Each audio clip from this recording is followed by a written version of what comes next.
Merhaba arkadaşlar. Uzun bir zamanıydı.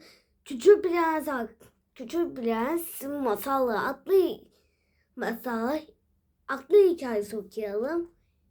4. bölüm macerası. Bana gezegenini bir oluştu. Daha az kaldı ama büyük bir kere kapladı.